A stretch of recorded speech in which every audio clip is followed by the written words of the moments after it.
नमस्कार, बहुत बहुत स्वागत है आप सभी का NCERT के लाइव फोन इन प्रोग्राम में और मैं हूं आपके साथ दिव्या। और आज का जो हमारा विषय है वो है how to develop school as learning organisation. और इस पर और ज़्यादा बातचीत करने के लिए आज हमारे साथ स्टूडियो में उपस्थित हैं डॉक्टर कश्यपी अवस्थी, जो कि national centre for school leadership Nipah में असिस्टेंट प्रोफेसर के पद पर कार्यरत है। बहुत बहुत स्वागत है मैम आपका। और कश्यपी जी, सबसे पहले मैं आपसे जानना चाहूँगी कि इस विषय पर हम बात कर रहे हैं, तो आज आप इसके बारे में हमें क्या जानकारी देने वाली हैं? दिव्या जी, अक्सर हम सभी के साथ होता है और हमने ये देखा भी है कि हम बहुत मेहनत करते हैं और उसके बाद भी हमें अपेक्षित फल नहीं मिल पाते हैं।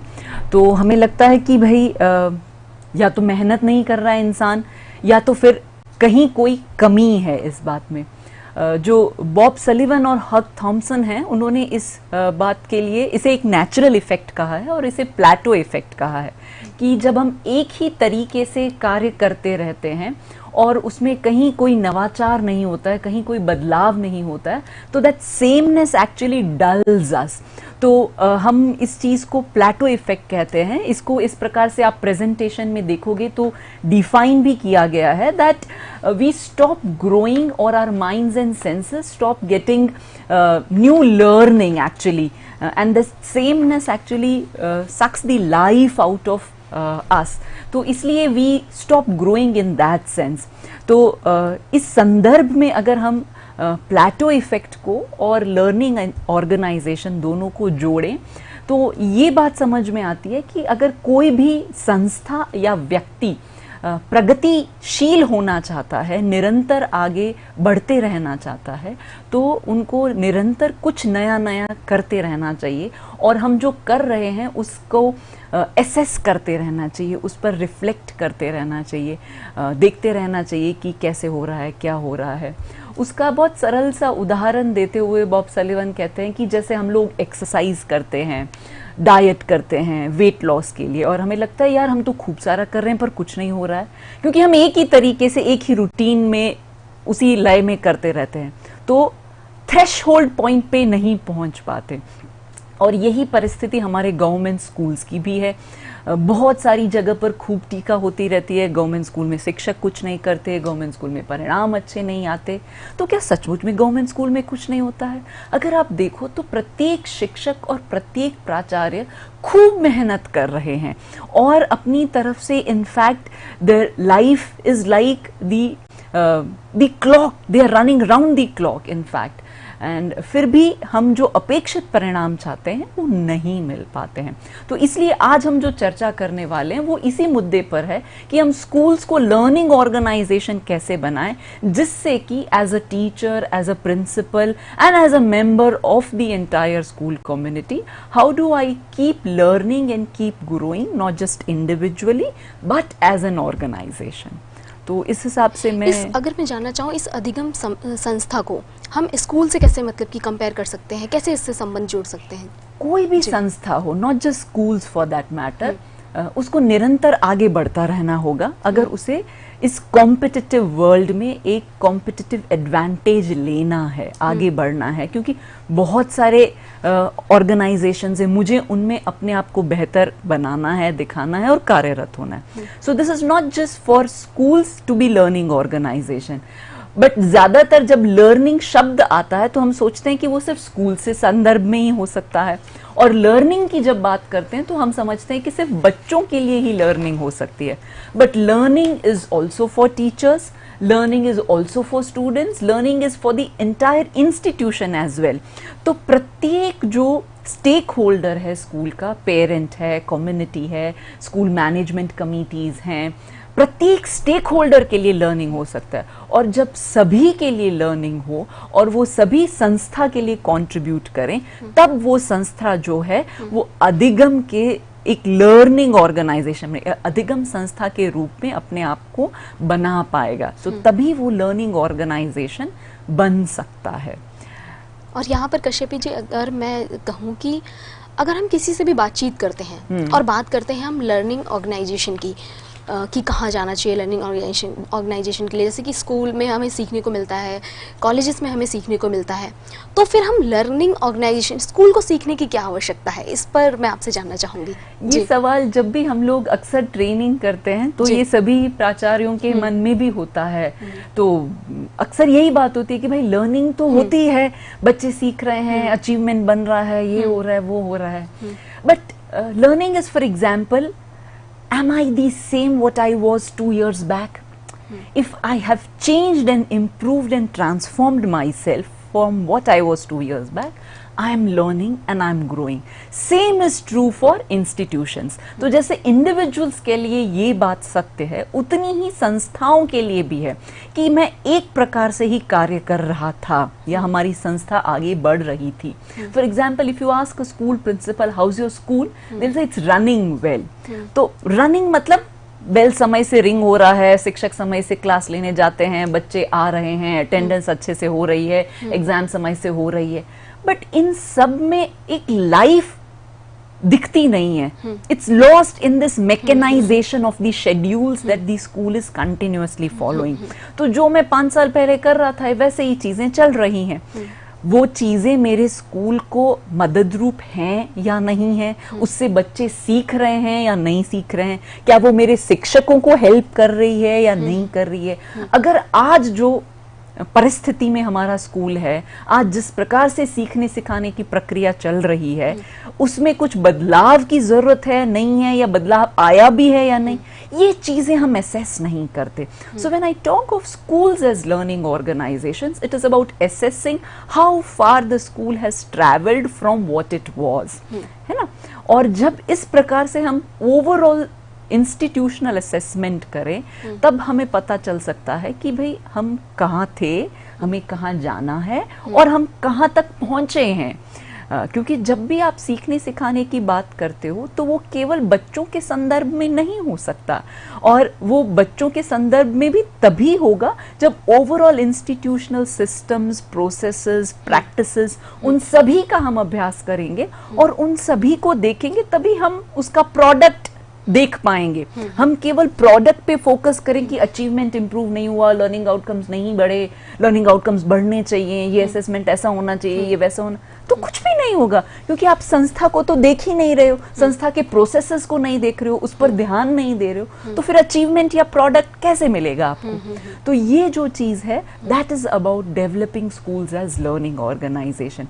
तो इसमें एक चीज बहुत समझनी जरूरी है कि लर्निंग ऑर्गेनाइजेशन की क्या कैरेक्टरिस्टिक्स हैं. मतलब अगर हमें जानना हो कि कोई संस्था जो है निरंतर आगे बढ़ रही है या निरंतर ग्रो कर रही है, तो क्या हो सकता है. तो टेलर और न्यूबरी ये इसको 3 मुद्दों में समझाते हैं और कहते हैं कि एक, लर्निंग ओरिएंटेड बिहेवियर होना चाहिए. मतलब पूरी संस्था में सभी स्टेक होल्डर्स जो हैं, तो जब हम स्कूल के संदर्भ में बात करते हैं तो it is about the teachers, the students, the principal, the parents, the community, everybody. So everybody has learning oriented behaviour कि आज मैंने ये किया, ये कैसा रहा, इससे बच्चे कितना सीखे, इससे संस्था कितना सीखी, इसे बदलने की जरूरत है, ये सही है, ये नहीं है, कितना सही है. तो that is learning oriented behaviour. Second is about strong leadership. What is strong leadership? Leadership that supports every member of the organization. और वो leadership जो अपने goals को निरंतर prioritize करती रहे और स्टाफ और ऑर्गेनाइजेशनल प्रोसेसेस को इम्प्रूव करती रहे. तो वो दूसरी बात है. और तीसरी बात जो है वो significant capacity building of not just individuals but even systems. आज हम इस प्रकार से कार्य कर रहे थे, ये हमारी संस्था को कमजोर बनाता है, ये हमारी संस्था को ज्यादा दृढ़ बनाता है. फॉर एग्जाम्पल, स्कूल में टीचर्स को सीखने सिखाने के लिए कोई अवसर नहीं है हमारे पास, एक्सेप्ट कि अगर शिक्षक ज्यादा खुद इंक्विजिटिव है तो वो नेट पर से या कुछ सीख लेगा, या जब भी कभी ट्रेनिंग्स कहीं कहीं से आती हैं, वेदर इट्स फ्रॉम गवर्नमेंट और फ्रॉम प्राइवेट ऑर्गेनाइजेशंस, तभी. बट स्कूल के अंदर बैठ के as a team of teachers हमने ऐसा कोई प्लेटफॉर्म नहीं क्रिएट किया जहां पे हम मिलकर के एक दूसरे से अपना ज्ञान साझा कर सके, सीख सके. Now creating such kind of opportunities is also a part of process that a leader can create. तो systems और processes को भी strong बनाना, resources को strong बनाना, ये सारे characteristics हैं learning organizations को. और किस प्रकार से as principals, as leaders, as heads of institutions हम इनको अपने स्कूल में इंट्रोड्यूस कर सके, जिससे कि हमारा स्कूल जो है वो लर्निंग ऑर्गेनाइजेशन की तरफ आगे बढ़े. जी, अगर यहाँ पर हम बात करें कि क्यों आवश्यक होता है एक स्कूल का लर्निंग ऑर्गेनाइजेशन के रूप में बदलना या ढलना, ये बहुत अहम बात है और ये समझना भी इसलिए जरूरी है. देखो, लर्निंग ऑर्गेनाइजेशन मतलब क्या देखने को मिलेगा अगर एक संस्था लर्निंग ऑर्गेनाइजेशन बन जाती है, या इसको इस प्रकार से देखें कि एक संस्था जो अपने रूटीन से चल रही है और एक दूसरी संस्था जिसे हम कह रहे हैं कि लर्निंग ऑर्गेनाइजेशन है, तो इन दोनों में क्या अंतर होगा, उस हिसाब से समझें. तो आप इस प्रेजेंटेशन में देखोगे कि लर्निंग ऑर्गेनाइजेशन में क्या है, तो वहां पर लोग जो हैं कंटिन्यूअसली अपने कौशल, अपनी क्षमताओं का विकास करते रहते हैं. किस लिए करते हैं? उनके दिमाग में एक प्रायोरिटाइज्ड गोल है. उस गोल को अचीव करने के लिए मुझ में क्या लिमिटेशंस है, मुझे क्या चीजों को, कमियों को दूर करने की जरूरत, उसका निरंतर चर्चा करते रहते हैं. दूसरा क्या है, वहां पे नए नए सोच के दायरों को निरंतर बढ़ाया जाता है, नए नए तरीकों की निरंतर चर्चा होती रहती है. और एक कलेक्टिव एस्पिरेशन है. प्रत्येक इंडिविजुअल के कुछ गोल्स होते हैं, कुछ एस्पिरेशंस होती हैं, तो उन कलेक्टिव एस्पिरेशंस को एक अवसर दिया जाता है एक्सप्रेस करने के लिए. So this is something and everybody learns to learn together. Now this is something about a learning organisation which is so specific. And इसकी और अगर डिटेल्स में जानना हो तो जैसे हमारे ये प्रेजेंटेशन में ऑनलाइन प्रोग्राम का लिंक दिया हुआ है, वहां पर जाके pslm.nupa.org पे हमारे साथी मित्र इसको डिटेल में अभ्यास कर सकते हैं. बट अभी संक्षेप में मैं जो एक बात बताना चाहूंगी कि जो भी लर्निंग ऑर्गेनाइजेशन है वहां पर प्रत्येक इंसान की पर्सनल मास्टरी के लिए मेहनत करी जाती है. So it's learning of all. दूसरा, हमारी आज तक की जो बिलीफ सिस्टम है, वैल्यूज हैं, सोच है, एजम्पशंस हैं, सही या गलत, हम कभी उनको टेस्ट नहीं करते. But in learning organisation we keep challenging and questioning our practices, our belief systems. उदाहरण के तौर पर पहले ये समझा जाता था कि फीमेल्स जो हैं they can do only particular kind of work और पर्टिकुलर काइंड ऑफ जॉब, और they should be homemakers as often. But there were people who really challenged this belief system. And today you see women are excelling in all kinds of fields. Now this is about challenging one mental model, one assumption, one belief system that people had in mind some years back. ऐसे बहुत सारे हो सकते हैं. School के संदर्भ में बात करें तो अक्सर ये सुनने को मिलता है कि मैडम ये फर्स्ट जनरेशन लर्नर्स हैं, इसलिए अभ्यास नहीं कर पा रहे हैं, इसलिए अच्छे अव्वल नंबर नहीं ला रहे हैं. कहीं ना कहीं ये बात जब हम कहते हैं तो हमारे दिमाग में ये है कि क्योंकि फर्स्ट जनरेशन लर्नर है तो इनका ज्यादा पढ़ना लिखना संभव नहीं है, तो हमारी मेहनत भी उनके लिए कम हो जाती है. ये मेंटल मॉडल्स जो हैं ये बाधक बनते हैं हमारी संस्था और हमारी सोच को तोड़कर आगे बढ़ने में. कहीं ना कहीं वो चीजें हम करके नहीं देखते, अपने आप से सोचने लग जाते हैं, अपने आप से सोचने लग जाते हैं, और वही चीज हर्डल बन जाती है नई सोच बनाने में. So in learning organisations people challenge their mental models, their belief systems, their hypothesis. In learning organisations people have a shared vision. मतलब केवल मेरा व्यू नहीं, हम सबका साझा व्यू है, हम सबकी साझी अंडरस्टैंडिंग है which is required, and that's about a learning organisation. तीसरी बात जो है, लर्निंग ऑर्गेनाइजेशन में टीम लर्निंग पे खूब ज्यादा महत्व होता है. मेरा अनुभव, आपका अनुभव, हम सभी का अनुभव जो है वो मिल करके हम उस अनुभव से सीखते हैं, and that is used in the development of the organisation. And usually क्या होता है, वो कहावत है कि भाई जब प्यास लगे तब कुआं खोदने चलो। तो जब जब समस्याएं आती हैं तो लीडरशिप यही सोचता है कि हम तब उसको दूर करने में लग जाते हैं। But in a learning organisation there is a systems thinking approach. तो आप पहले से ही प्रोएक्टिवली प्रत्येक चीज को सोचते हो एंड एक एंटायर होलिस्टिक व्यू रखते हो, पार्ट्स में चीजों को नहीं देखते हो, ना ही कि कोई भी चीजें समझते होती है, हो। अगर बदलाव होता है तो स्टेप बाय स्टेप होता है, एकदम से कोई भी चीजें नहीं होती चली जाती हैं। जी, और वो तभी आप कर सकते हो जब आपका होलिस्टिक अंडरस्टैंडिंग हो चीजों का, समस्याओं का, परिस्थितियों का, इंस्टीट्यूशन संस्थाओं का, तो तभी वो चीज संभव है। And that's about a learning organisation. तो मेरी समझ में अगर हम प्रत्येक संस्था को लर्निंग ऑर्गेनाइजेशन बना सके तो we'll be able to actually move beyond program focused outcome to whole school approach. We'll be able to move from जैसा कि हम यहाँ data, पर पीपीटी पे देख पा रहे हैं। जी, exactly, we'll be able to move from data to information and knowledge. We'll be able to have reflection and feedback as a regular day-to-day operation. तो ये चीजें इसलिए learning organization होना बहुत जरूरी है। और यहाँ पर कश्यपी जी, अगर मैं आपसे जानना चाहूँ कि एक स्कूल अगर लर्निंग ऑर्गेनाइजेशन बनना चाहता है तो उसको क्या क्या चीजें करनी चाहिए? इनफैक्ट एज अ लीडर हम देखें कि मैं क्या कर सकता हूँ या हम कैसे मिल करके कर सकते हैं, तो 3 चीजें हैं जो लर्निंग ऑर्गेनाइजेशन में सबसे बनाने में सबसे अहम है। एक तो लीडरशिप बहुत ज्यादा अहम है, क्योंकि लीडरशिप आगे कल्चर डिफाइन भी करता है और डेवलप भी करता है। तो लीडरशिप से organisational capacity and resources expand करेंगे और उसी से आगे ऑर्गेनाइजेशनल हैबिट्स और कल्चर बनेगा।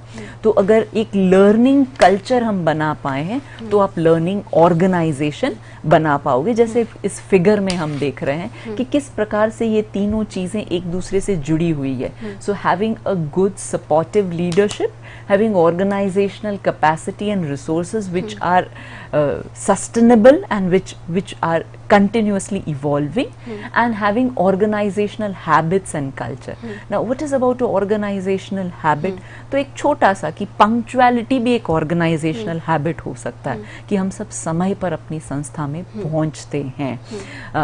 Discussing with each other, मान लो कि स्कूल में अगर एक प्रिंसिपल ने, लीडर ने एक नया चलन शुरू किया कि भाई हमारा स्कूल 7:30 शुरू होता है, हम 7:20 को आएंगे और 10 मिनट हम सब शिक्षक मिल करके आज के दिन क्या पढ़ाने वाले हैं उसकी चर्चा कर लेंगे।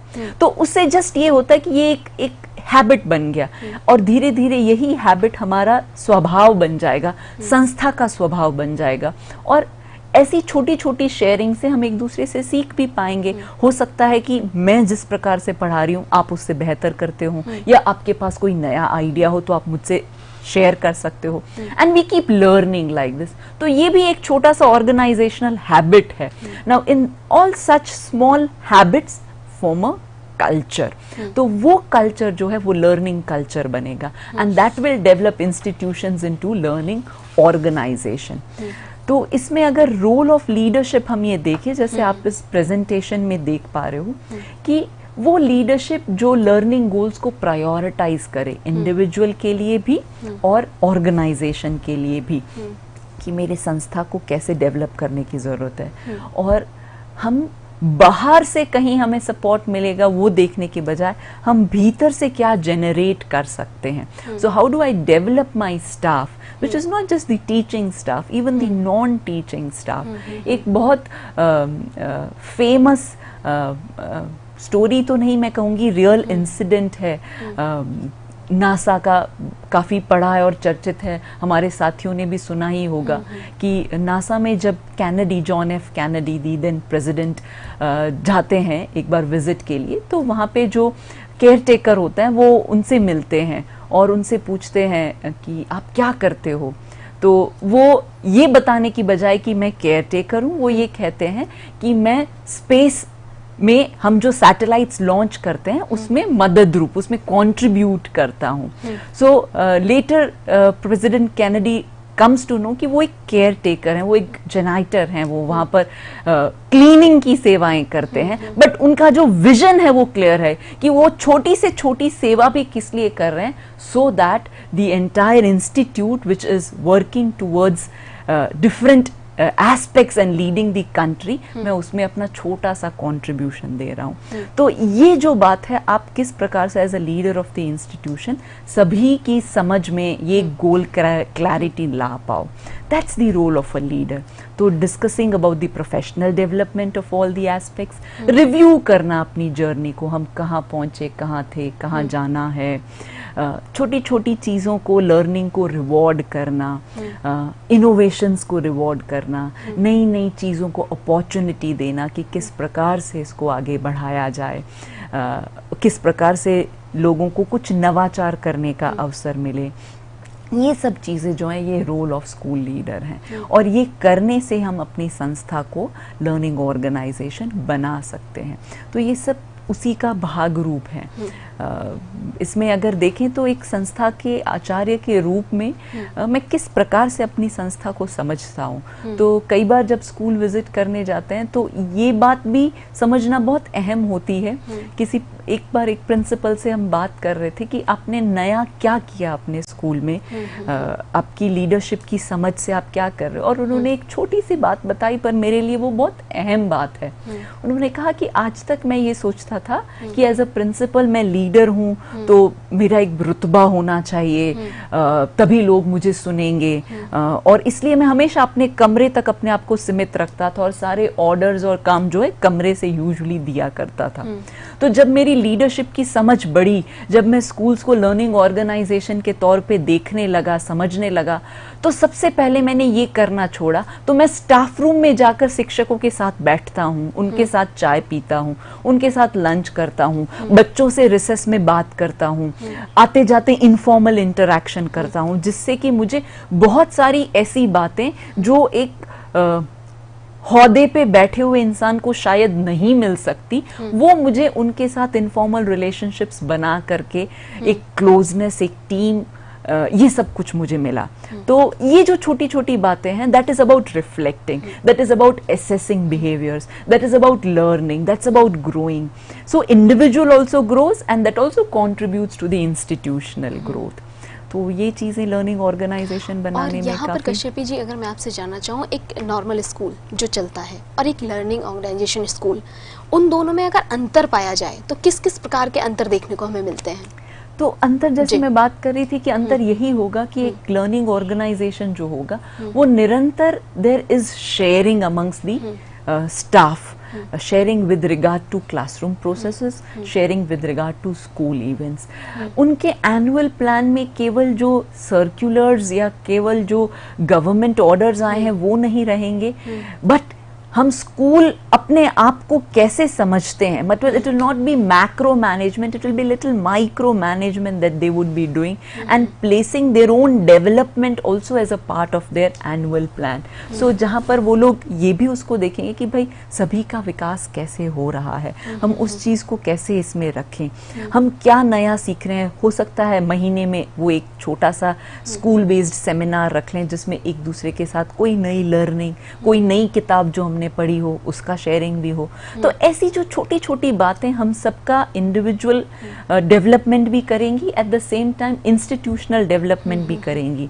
मान लो फर्स्ट टर्म एग्जाम हुआ है स्कूल में, हम मिलकर के शिक्षक हमारे रिजल्ट्स की चर्चा करते हैं या नहीं करते हैं। यूजुअली हम सोचते हैं रिजल्ट्स केवल बच्चों को दिखाने के लिए है कि उन्होंने क्या पढ़ाई करी, उनके पेरेंट्स को बताने के लिए कि भाई आपके बच्चे ने पढ़ाई करी या नहीं करी या इसको और मेहनत करवाने की जरूरत।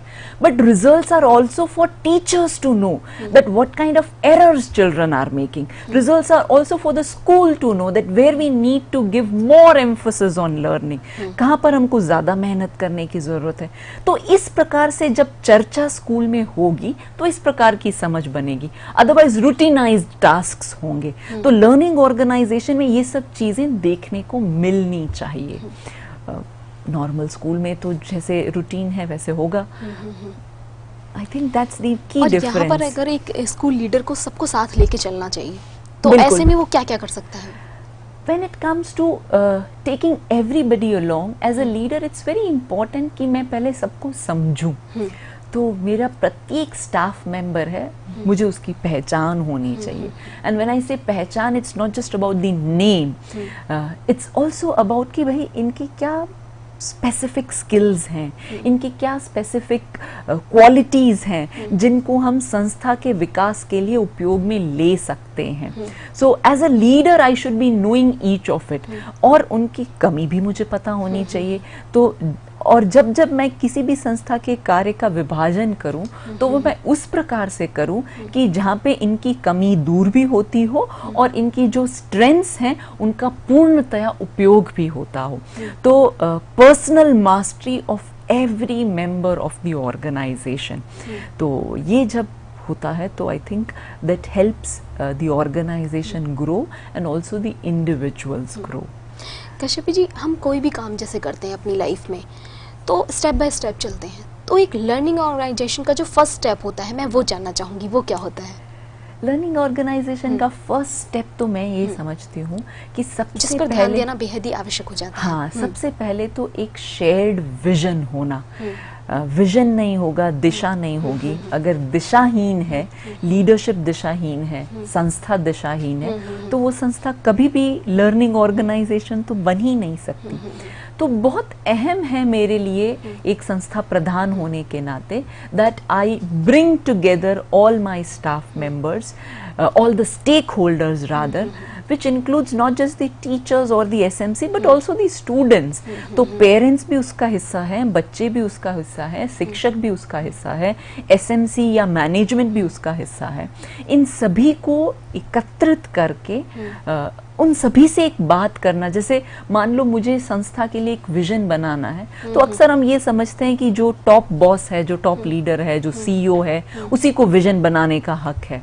बट जब इस प्रकार से टॉप वर्ड या इस प्रकार से विजन बॉटम अप अप्रोच से नहीं आकर टॉप डाउन अप्रोच से आता है, तो ज्यादातर लोग उसे ओन अप नहीं करते, उसे अपनाते नहीं है. तो ऐसा लगता है कि भाई ये ऊपर से ऑर्डर आया है, करना होगा.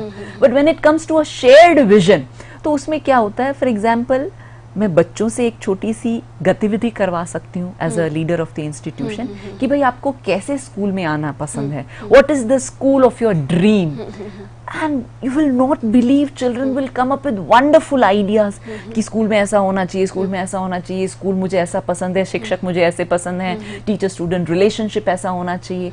तो एक ये एक्टिविटी हो गई. आप टीचर्स से पूछो आपको किस प्रकार से माहौल में कार्य करना पसंद है, what would you want as a teaching culture, as a learning culture which would help you to actually give your best.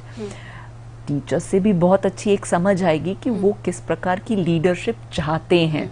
तो प्रिंसिपल को अपने लिए बहुत अच्छा फीडबैक मिलेगा कि भाई मुझे कैसा होना चाहिए, मुझे कल्चर कैसा बनाना चाहिए, जिससे कि मैं टीचर्स को सपोर्ट करूं और लर्निंग को मदद करूं.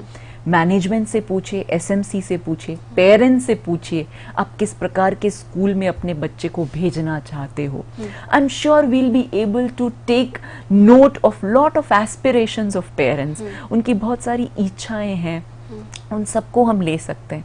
Now when we collect all this vision statements और keywords from each of the vision statements that have come from different stakeholders, और फिर एक विजन बनाएं जिसमें सभी की इच्छाओं को शामिल किया हो, जिसमें सभी के एस्पिरेशंस को शामिल किया हो, और फिर वो एक जो बनता है वो बनेगा शेयर्ड विजन.